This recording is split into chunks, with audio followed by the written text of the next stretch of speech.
Hello दोस्तों, स्वागत है आप लोग का हमारे चैनल एसएससी ड्रीम स्टडी पे। दोस्तों आज आपके एसएससी एमटीएस एग्जाम 7 अक्टूबर के सेकेंड शिफ्ट का भी एग्जाम खत्म हो चुका है। इससे पहले हमने पहले शिफ्ट का भी एनालिसिस आपको इसी चैनल पे करा रखा है। दूसरे शिफ्ट में हमें जितने क्वेश्चन मिले हैं उनका एनालिसिस हम आपके लाए हैं। क्वेश्चन का जो लैंग्वेज है थोड़ा मोड़ा इधर उधर हो सकता है, बाकी क्वेश्चन आपके वही होंगे जो आपके शिफ्ट में पूछे गए थे।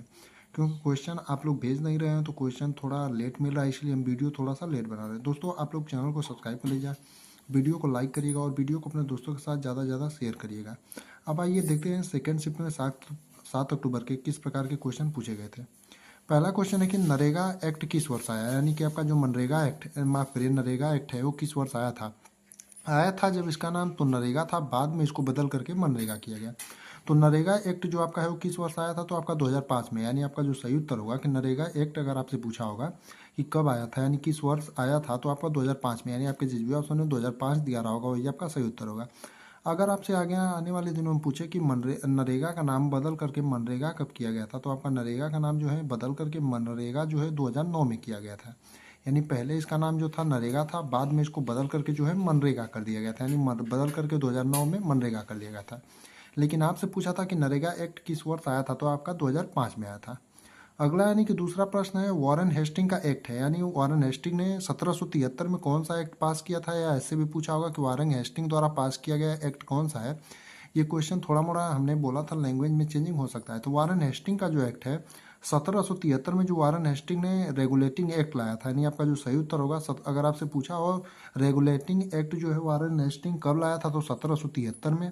अगर आपसे ये पूछा हो कि 1773 में वॉरेन हेस्टिंग का जो एक्ट है वो कब कौन सा था, तो रेगुलेटिंग एक्ट हो जाएगा। यानी कि अगर आपसे एक्ट पूछा हो तो रेगुलेटिंग एक्ट, अगर समय पूछा हो तो 1773, यानी वॉरेन हेस्टिंग का एक्ट जो है रेगुलेटिंग एक्ट है। और समय कब आया था, तो 1773 में। अगला यानी कि तीसरा प्रश्न है अनुच्छेद 16 किससे संबंधित है, यानी आपका अनुच्छेद 16 जो है वो किससे संबंधित है, ये क्वेश्चन आपसे पूछा था। तो जो आपका अनुच्छेद 16 है वो नौकरी में समानता से संबंधित है, यानी आपका जो सही उत्तर होगा कि अनुच्छेद 16 किससे संबंधित है, तो नौकरी में समानता से, यानी आपके जिस भी ऑप्शन में नौकरी में समानता दिया रहा होगा वही आपका सही उत्तर होगा। यानी कि अनुच्छेद 16 आपका किससे संबंधित है, तो नौकरी में समानता से संबंधित है। बात करें अपने अगले यानी कि चौथे प्रश्न की, हॉर्नबिल किस राज्य से संबंधित है, यानी हॉर्नबिल जो एक त्यौहार होता है वो किस राज्य से संबंधित है, ये क्वेश्चन आपसे पूछा था। तो जो आपका हॉर्नबिल है वो किस राज्य से संबंधित है, आपका नागालैंड से संबंधित है। यानी आपका जो सही उत्तर होगा कि हॉर्नबिल किस राज्य से संबंधित है, तो आपका नागालैंड से संबंधित है। और आपको फिर से बताना चाहेंगे क्वेश्चन का जो लैंग्वेज है थोड़ा मोड़ा इधर उधर हो सकता है, बाकी क्वेश्चन आपके सभी सेम होंगे। और आप लोगों से रिक्वेस्ट है कि जो भी क्वेश्चन बचे हों, जो भी लोग पेपर दे के आ रहे हैं वो लोग कमेंट में जरूर क्वेश्चन पिन करें, और इंग्लिश का भी क्वेश्चन आप लोग कमेंट में जरूर बताएं ताकि हम आपका इंग्लिश का भी वीडियो बना सकें।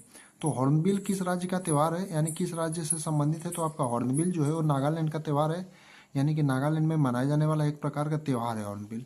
अगला क्वेश्चन है टप्पू नृत्य किस राज्य से संबंधित है, टप्पू जो नृत्य है आपका आंध्र प्रदेश से संबंधित है। यानी आपका जो सही उत्तर होगा कि टप्पू नृत्य किस राज्य से संबंधित है, तो आपका आंध्र प्रदेश से, यानी आपके जिस भी ऑप्शन में आंध्र प्रदेश दिया रहा होगा वही आपका सही उत्तर होगा। यानी कि टप्पू नृत्य किस राज्य से संबंधित है, तो आपका आंध्र प्रदेश से।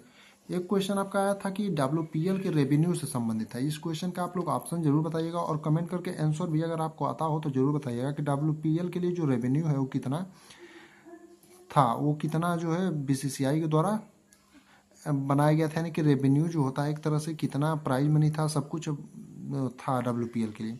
सातवां है आर्य समाज की स्थापना किसने किया था, यानी आर्य समाज जो है उसकी स्थापना किसके द्वारा किया गया था। अगर सन पूछा हो तो वो भी हमने लिखा है, और आर्य समाज की स्थापना किसने किया था वो भी हमने लिखा है। तो आर्य समाज की स्थापना जो है 1875 में दयानंद सरस्वती ने किया था। अगर आपसे पूछा हो कि आर्य समाज की स्थापना किस वर्ष हुआ था, तो आपका 1875 में। ये लेकिन अगर ये पूछा हो कि आर्य समाज की स्थापना किसने किया था, तो दयानंद सरस्वती ने। दोनों आप लोग देख लीजिएगा।